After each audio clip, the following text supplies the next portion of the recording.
નમસ્કાર મિત્રો, સ્વાગત છે તમારું। આજે વાત કરીશું ધોરણ 8ની અંદર વિજ્ઞાન અને ટેકનોલોજીની અંદર પાઠ નંબર 1 છે પાક ઉત્પાદન અને વ્યવસ્થાપન। મિત્રો, તેના પાઠનું આપણે સ્વાધ્યાયનું સોલ્યુશન સરળ સમજૂતી સાથે કરવાના છીએ।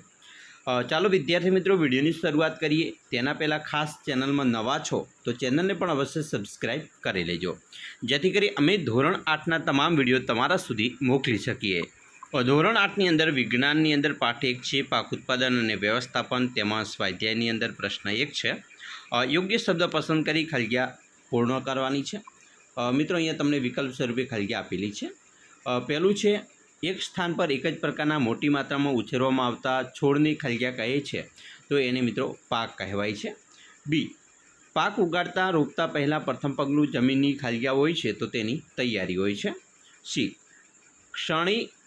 ક્ષણિકગ્રસ્ત બીજ પાણીની સપાટી પર ખલગ્યા લાગશે તો તરવા।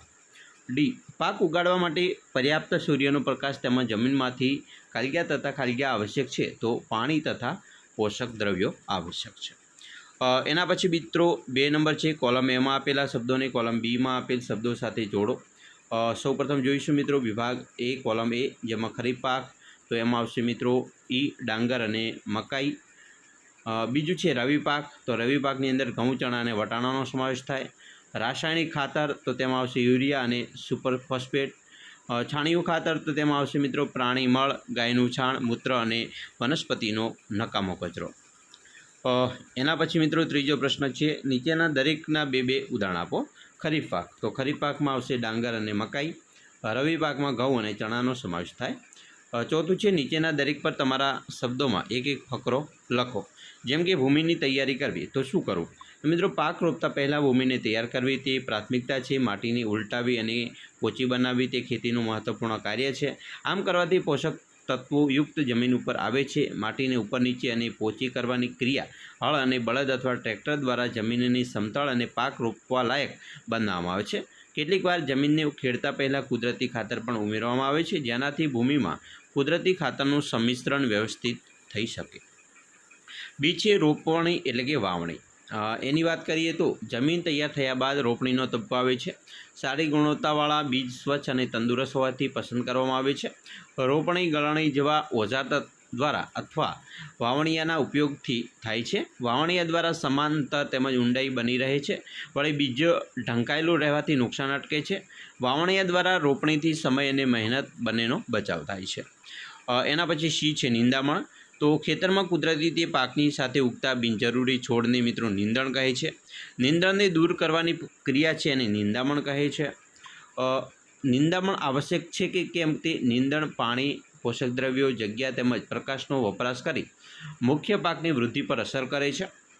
નિંદામણ માટે ખુરપી અથવા તો વાવણિયાની મદદ લેવામાં આવે છે।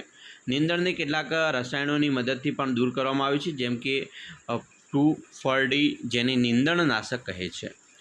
એના પછી ડી છે થ્રેશિંગ। કાપવામાં આવેલા પાકમાંથી દાણા અને ભૂંસાને અલગ કરવાની પ્રક્રિયાને થ્રેશિંગ કહે છે। જ્યારે પાક તૈયાર થાય ત્યારે હાર્વેસ્ટર દ્વારા લણણી તેની થ્રેશર દ્વારા દાણા છૂટા પાડવામાં આવે છે। નાના ખેતરવાળા ખેડૂતો અનાજના દાણાઓને ઉપણવાની ક્રિયા દ્વારા પણ અલગ કરે છે। 5મો પ્રશ્ન છે, સમજૂતી આપવાની છે, કૃત્રિમ ખાતર કઈ રીતે કુદરતી ખાતરથી અલગ છે? તો મિત્રો, કુદરતી ખાતર એ જૈવિક પદાર્થો ધરાવે છે, જ્યારે કૃત્રિમ એ રાસાયણિક પદાર્થો ધરાવે છે। કુદરતી ખાતર ખેતરમાં તૈયાર થવાની જમીન છિદ્રાળુ બની વાયુ વિનિમય સરળતાથી થાય છે, જ્યારે કૃત્રિમ ખાતર ફેક્ટરીમાં બને છે। કુદરતી ખાતરમાં બધા જ પોષક તત્વો હોય છે, જ્યારે કૃત્રિમ ખાતરમાં ચોક્કસ પ્રકારના પોષક તત્વો જ હોય છે જે વનસ્પતિ માટે જરૂરી છે। ચોથું છે, કુદરતી ખાતર સેન્દ્રિય પદાર્થો ધરાવે છે જે પાકની વૃદ્ધિમાં મદદ કરે છે, ત્યારે કૃત્રિમ ખાતરમાં સેન્દ્રિય પદાર્થો હોતા નથી। 6થો પ્રશ્ન છે, સિંચાઈ એટલે શું? પાણી બચાવતી સિંચાઈની 2 પદ્ધતિઓનું વર્ણન। તો મિત્રો, ખેતરમાં પાકને સમયાંતરે પાણી પૂરું પાડવાની ક્રિયાને સિંચાઈ કહે છે। પાણી બચાવવાની સિંચાઈની 2 પદ્ધતિઓ નીચે મુજબ છે, જેમાં એક છે ફુવારા પદ્ધતિ। આ પદ્ધતિમાં પાણી છોડ ઉપર વરસાદની જેમ પડે છે। કાટખૂણે પાઇપના ઉપરના છેડે ફરતી નોઝલો લગાવેલા હોય છે। આ પાઇપ નિશ્ચિત અંતરે મુખ્ય પાઇપ સાથે જોડાયેલા હોય છે। પંપની મદદથી ફરતી નોઝલો બધી જ દિશાઓમાં પાણી છાંટે છે। ફુવારા પદ્ધતિ રેતાળ જમીન અને અસમતલ જમીન માટે પણ ઉપયોગી છે।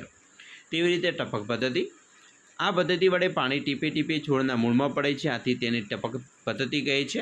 ફળ આપતી વનસ્પતિના બગીચા તેમજ વૃક્ષોને પાણી આપવાની આ શ્રેષ્ઠ પદ્ધતિ છે. આનાથી છોડને ટીપે ટીપે પાણી મળતું હોવાથી પાણીનો વ્યય થતો નથી અને આ પદ્ધતિ પાણીની અછતવાળા વિસ્તારમાં વરદાન સમાન છે. 7. જો ઘઉંની ખરીફ ઋતુમાં ઉગાડવામાં આવે છે તો શું થશે? ચર્ચા કરો. મિત્રો, ઘઉંના પાકને વૃદ્ધિ માટે વધારે પડતા પાણીની જરૂર હોતી નથી. જ્યારે ખરીફ ઋતુમાં વરસાદ વધારે પડે છે, માટે ઘઉંને ખરીફ ઋતુમાં ઉગાડવામાં આવતા નથી. જો ઉગાડવામાં આવે તો વધારે પડતા પાણીને કારણે ઘઉંનો પાક પણ નાશ પામે છે. 8મો છે, ખેતરમાં સતત પાક ઉગાડવાના લીધે જમીન પર કઈ અસર થશે? જણાવો. સમજૂતી આપો. તો મિત્રો, ખેતરમાં સતત પાક ઉગાડવાને લીધે જમીનની ફળદ્રુપતા ઘટી જાય છે. વળી તેમાં રહેલા પોષક તત્વો નાશ પામે છે. માટે ફળદ્રુપતા અને પોષક તત્વોના પુનઃસ્થાપન માટે થોડો સમય જમીન ખાલી રાખવી જોઈએ. 9. નિયંત્રણ એટલે શું? આપણે તેનું નિયંત્રણ કેવી રીતે કરી શકીએ? પ્રશ્ન મિત્રો 4નો C છે એ આપણે જોઈશું. બરાબર, જે તમને અહીંયા મળી જશે જવાબ. પ્રશ્ન 4નો C. બરાબર, જો અહીંયા આ નિંદણ માટેનો પ્રશ્ન છે. બરાબર, તો ખાસ મિત્રો આ જવાબ છે તે તમારે અહીંયા લખવાનો રહેશે. ચાલો આગળ જોઈશું.